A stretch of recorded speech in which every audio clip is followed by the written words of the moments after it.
The 4B movement is a movement in South Korea right now where the misogyny and sexism is so bad that South Korean women have decided to opt out of dealing with men entirely. That is not a joke. That is not an exaggeration. They are not dating men. They are not marrying men. They are not having children with men. They're not even sleeping with men anymore. And it's 비혼, 비출산, 비데레레.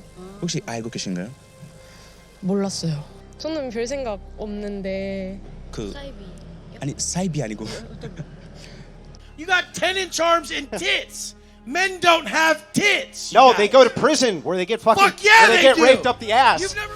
Bonjour à tous et bienvenue dans cette nouvelle vidéo. Alors pour ceux qui ont vu ma vidéo précédente ou qui verront la vidéo suivante, pour ceux qui binge la chaîne, nous avons parlé d'un mouvement féministe extrême en Corée appelé mouvement 4B. Ce dernier consistant pour les Coréennes à complètement arrêter de procréer avec leurs hommes, à arrêter de faire des enfants avec eux pour donner une bonne leçon à ces messieurs sur l'importance des femmes dans la société. Ce mouvement a d'ailleurs tellement fait parler lui aux USA que beaucoup parmi les Américaines ont promu la pratique du mouvement en vantant les mérites de ces dames coréennes qui, selon leurs termes, n'ont pas peur de se tenir fermes sur leurs convictions et de défier le patriarcat. Elles n'ont pas peur de montrer aux hommes qu'en réalité c'est elles qui détiennent le pouvoir dans la société, blablabla. Alors après que cette nouvelle soit parvenue aux oreilles des Coréennes et quelques recherches de votre serviteur, il s'est avéré que cette définition du mouvement 4B promue par les Américaines est complètement fausse. Ouais, c'est de la désinformation. C'est une déformation perverse des médias féministes américains qui ont complètement retourné ce qu'est réellement le mouvement 4B en Corée pour le transformer en une espèce d'arme de guerre contre les hommes en Amérique. I am just now finding out what the 4B movement is because me and the other women in my life, we've been on that. We've been on the 4B movement. We've been on the 4C movement. What is you talking about?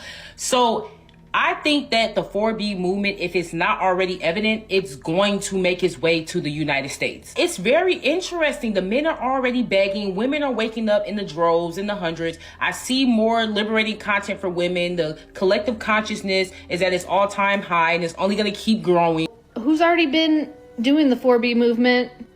Yeah, I haven't dated at all. My life this has been the best year of my life. Like, in terms of just working on myself and my career, like, holy shit. D'ailleurs, même les Coréennes ont été surprises par la vision du mouvement qu'ont les Américaines et ont décidé, vous vous en doutez, de mettre les points sur les i avec elles. White women need to chill the f*** out. Okay, I'm Korean American. I wanted to not say anything about this, but I gotta say something. In my feed, I've been getting a lot of white women saying, oh, 4B movement in Korea, blah, blah, blah. Well, let me tell you, the 4B movement in Korea is nothing like the white feminism and the feminist movement in America. And when I see the white women trying to jump on this 4B movement, it's just like they're just trying to use women of color. Culture of white women in America tend to bash white men. They do. That's because they want to be white men. They want the power, they want the money. This is all about trying to get yourselves better, and it's not about making all women better. La majorité d'entre elles ne savent même pas ce qu'est le mouvement 4B. Korean women have no idea what the 4B movement is, and we need to stop this misinformation online. By now, you've probably heard that Korea has one of the lowest birth rates in the world. And a lot of people on TikTok specifically are attributing this to the 4B movement, which, if you don't know, it's a radical feminist movement that basically tells women to completely eliminate men in their lives, which includes not dating them, not marrying them, not sleeping with them, not having children with them. When you search up the term on TikTok, you will not see one single Korean person being like, yes, this is me right now. This is me. I'm 4B. As someone who has lived in Korea for 4 years, the first and only time I've ever heard about this movement is from TikTok, from Western creators. So most of the 4B movement videos that I've seen on TikTok are made from foreigners, and I think Korean Americans or just Asian people living in the West, but not actually people living in Korea. So like I said, I live in Seoul. The Western media likes to really pick up on these sensationalist, provocative topics and then makes it into an article, and then everyone on TikTok follows suit and makes videos about it. I am 29, going to turn 30 this year, and literally all the conversations that I have with my friends around my age is about, oh my god, we're looking to get married, we need to find good partners, and we need to do this before it gets too late or we're just like aged out of their marriage market, you know? There are services in Korea like marriage matchmaking services where people go and you pay a broker and you submit all this information about yourself, your income, your assets, your family background, if you have any debt, like which university you went to, you submit all that information and then they will try to match you up with people who they think that you're on par with. So people go to these marriage services and they're heavily used. There are literally so many in the the country because everyone is using them. The 4B movement in Korea is a very, very small fraction of the whole Korean population in general. It's just the Western media likes to highlight that part and make it seem like it's the biggest issue in Korea, which it really is not. I can promise you that. Don't believe all those sensational articles written online all the time. Most people in Korea still like the other sex. We want to date, we want to find love, we want to get married. Voilà une Coréenne vivant en Corée qui affirme que la première fois qu'elle a entendu parler de ce mouvement, ce fut sur TikTok de créateurs de contenus féministes occidentaux, à savoir des Américaines. Les hommes et les femmes n'ont pas arrêté de se fréquenter, ils fondent toujours des familles ensemble, certes bien moins qu'avant à cause du coût de la vie, mais c'est tout. C'est pas des féministes extrêmes et rebelles, responsables de la baisse de la population coréenne car ne veulent plus avoir de relations avec leurs hommes, c'est complètement faux. En effet, certaines personnes en Corée comme ailleurs d'ailleurs, se sentent mal dans la société et préfèrent s'isoler dans des forums sur les réseaux sociaux.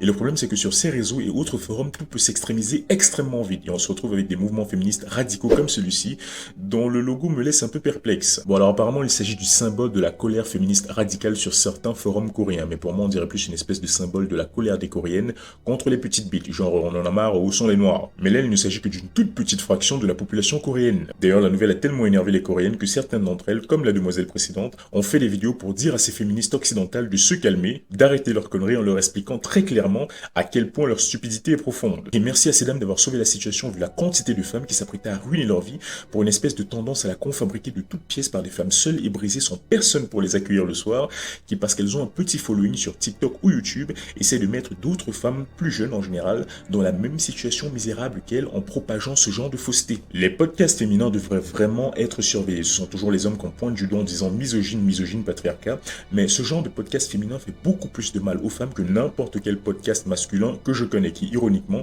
essaye plus d'aider les femmes en leur disant la vérité, contrairement à ces podcasts féminins qui passent leur temps à raconter les mensonges aux femmes, qui finissent au final par ruiner leur vie. Allez, next. Alors un concept qui m'a toujours fait rire, celui du mâle alpha, l'homme qui domine tout le monde, celui à qui les autres hommes voudraient ressembler, et sur qui toutes les femmes fantasment. Beaucoup d'hommes dans la communauté Red Pill promeuvent le fait de devenir l'homme alpha, et certains d'entre eux pensent réellement l'être, traitant tous ceux qui ne pensent pas comme eux, qui ont des opinions différentes des leurs, etc., de bêta, de faibles et d'insignifiants. Ce qui m'amène à cette vidéo du podcast Fresh and Fit. Alors ici, ils tiennent un débat en plein air opposant deux groupes d'individus ayant des conceptions différentes de la vie. Le débat commence, la parole est donnée à ce mec, et voilà ce qu'il a à dire. And my definition of success is across the board. If you're not ripped, if you're not rich, if you ain't rare, if you don't stand out, if you ain't across the board successful, it doesn't mean fucking shit to me. If you got straight tits and you're in your Rolls Royce, you look like a fucking clown to me. Alors ensuite, la parole est donnée à un mec de l'autre groupe, il donne son avis. My definition of success is having a family, having children, and being part of the apparatus of the world. And true wealth is a rejection of materialism. As Christ said himself, what good does it benefit a man to gain the entire world at the cost of his soul? Et voilà la réaction du premier. Does he have money? No. Do you have money? No. I'm just asking, do you have money? I just said no. I'm broke. I'm a nobody. No, but really you are? Yeah. Is he really broke? Yeah. Why do they think I'm kidding? I have a family. I take care of an entire family.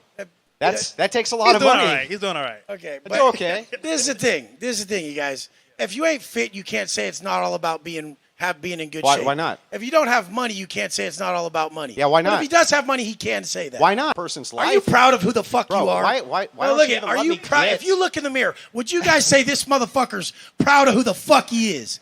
That's a bag of trash, dude. Pull your fucking shirt Because off I've and been- tell me you're fucking proud Because of yourself. I've been to fucking prison? Jesus Christ, Because look I've been at to you, prison? bro. You got 10-inch arms and tits. Men don't have tits. No, you they guys. go to prison where they get fucking Fuck yeah, where they get do. raped up the ass. You've never been to prison. Look, That's you talk what about shit you happens. don't know. They go to prison where they get raped. Now you get your ass Hold on, beat hold in on, front hold of on. You think that everybody. that's better? Guys, You think that that's better? Let's let him give his definition of success. And then, Having tits and 10-inch arms Let's- is what a let's- man is, let's you let him- guys. let's let him get Please his- don't listen to that. Wes, let's let him get his thing out, and then Tits. we can have different opinions. Yeah, Titties. Anyway, back to where I was at. Boobs. Yeah. Okay. Prison. But anyway, if you want, Fuck yeah. if you want to follow, Alors je ne sais pas ce que vous en pensez, mais personnellement tout ça m'a bien fait rire. Entre le premier qui défend le fait de réussir financièrement comme étant l'indicateur de la valeur d'un homme, et le second qui estime que c'est la famille qui importe et pas les possessions matérielles au point de s'engueuler publiquement pour ça, c'est d'une stupidité hilarante. D'autant plus que personnellement je trouve que les deux ont raison. En tant qu'homme tu peux avoir toutes les richesses du monde, mais si tu n'as aucune famille et personne avec qui partager ces richesses, personne à les retrouver le soir, tes richesses te paraîtront dérisoires. La solitude est bien plus grande et bien plus pesante dans une grande maison que dans une petite. Mais si d'un autre côté tu as une famille mais pas de moyens pour t'en occuper vu qu'on vit dans une société, au final, ta famille pourrait finir par te mépriser et se disperser aux 4 vents. Pour moi, les arguments de ces deux mecs sont complémentaires, pas opposés. Mais à cause de l'incapacité de ce soi-disant mal alpha à tenir une discussion et à maîtriser ses émotions, le débat s'est carrément transformé en une espèce de dispute de gamins, ridiculisant encore une fois la communauté Red Pill et l'image masculine sur les réseaux sociaux. Next. Alors la vidéo qui va suivre vient de nos amis français et c'est de loin l'une des vidéos les plus pathétiques que j'ai jamais vues de toute ma vie. Nous aurons aussi un mec qui va filmer pour sa chaîne les déboires avec la jante féminine d'un puceau de 38 ans qui apprend à draguer. Regardez ça. Et c'est quoi ton style des meufs du coup? Qu'est-ce que tu cherches? J'ai pas de... Enfin, si elle est jeune, tant mieux. C'est vraiment cadeau pour moi. Enfin, je préfère les jeunes, tout simplement. Majeur quand même. Ouais. Excuse-moi. Excuse-moi. Bonjour. Tu parles pas français. T'es de quelle origine? T'es de quelle origine? Where do you come from? Greece. Greece? C'est... là j'ai du mal, j'avoue. Grèce alors. Grèce. Super. Donc c'est ensoleillé là-bas, j'imagine. C'est sunshine in Greece. Ok. What do you do today? Where do you come? The English. Where do? Excuse-moi. Bonjour. On s'est croisés à l'instant et je te trouve juste sublime. Bonne journée. Bonsoir. Bonjour, pardon, on n'est pas le soir.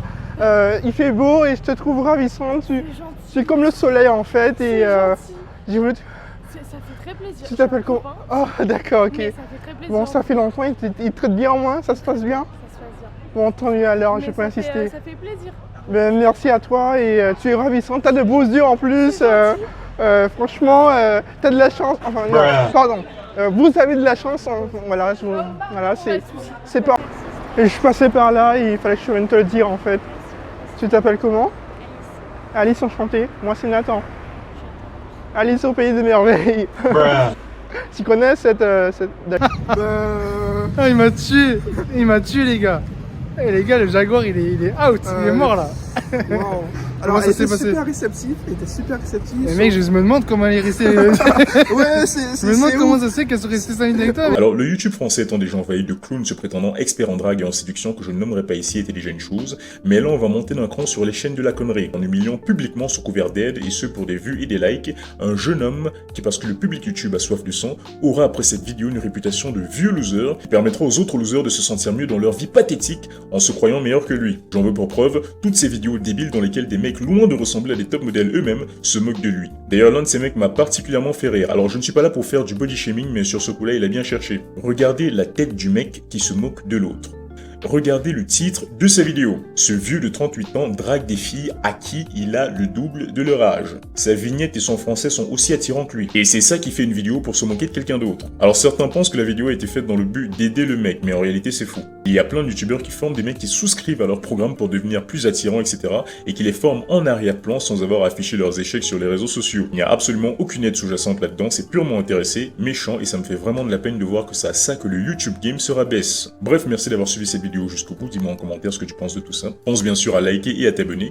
Et pour ceux qui s'intéressent, j'ai également une chaîne dans laquelle je parle de crimes et de meurtres ainsi que d'événements horribles qui se sont déroulés dans la vraie vie. Donc si tu apprécies mon contenu, n'hésite pas à t'abonner. Sur ce, je te dis à bientôt.